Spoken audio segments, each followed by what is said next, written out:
বলিউডের ভাইজান সালমান খান মিডিয়ার সঙ্গে বাকবিতণ্ডা, ভক্তদের সঙ্গে রূঢ় আচরণ, বলিউডে ক্ষমতা প্রদর্শন কিংবা অপরাধ জগতের সঙ্গে নাম জড়ানো এসব কারণে বিতর্কের কেন্দ্রবিন্দুতে থাকেন তিনি। তবে এসবের বাইরেও অনেক মানুষের কাছে তিনি দেবতার মতোই, কারণ বহু মানুষের পাশে দাঁড়িয়েছেন এই নায়ক। তার কারণে বহু অসহায় ও অসুস্থ মানুষ নতুন জীবন পেয়েছেন। তবে এ নিয়ে কখনো কথা বলতে দেখা যায় না তাকে।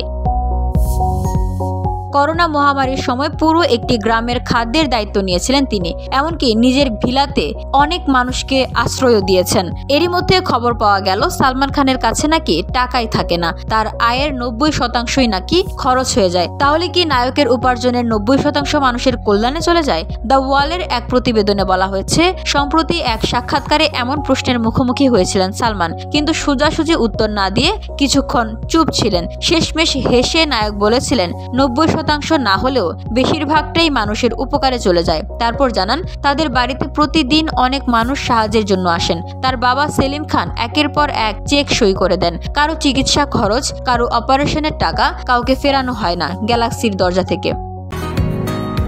বসুন্ধরা, উত্তরা, বনশ্রী, কুড়িল ও বাড্ডা সহ রাজধানীর বিভিন্ন স্থানে অভিজাত ও অত্যাধুনিক মানের ফ্ল্যাট কেনার এক নির্ভরযোগ্য প্রতিষ্ঠান প্লেজেন্ট প্রপার্টিজ লিমিটেড।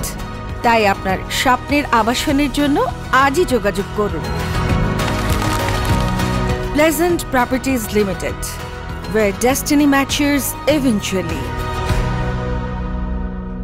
কারো চিকিৎসার খরচ, কারো অপারেশনের টাকা কাউকেই ফেরানো হয় না গ্যালাক্সির দরজা থেকে। সালমান বলেন, ফলে নিজের খরচের জন্য মাত্র 10% রয়ে যায়। বাবা যেভাবে সাহায্য করেন তাতে আয় না বাড়িয়ে উপায় নেই। বিইং হিউম্যান থেকে যে মুনাফা আসে সেটাও মানুষের সেবায় চলে যায়। সালমান খানের মানবিকতার উদাহরণ বলিউডে প্রচুর। অনেকের ক্যারিয়ার তৈরি করেছেন, অনেককে অর্থ সাহায্য দিয়েছেন। অর্জুন কাপুরকেও একসময় নিজের কাছে ডেকে প্রশিক্ষণ দিয়েছিলেন, যদিও পরবর্তীতে তাদের সম্পর্কে টানাপোড়েন দেখা দেয়। তবে সেসব এখন অতীত। বর্তমানে সালমান পুরোপুরি ব্যস্ত বলিউডের ভবিষ্যৎ গড়ে তুলতে। VOD Bangla news desk.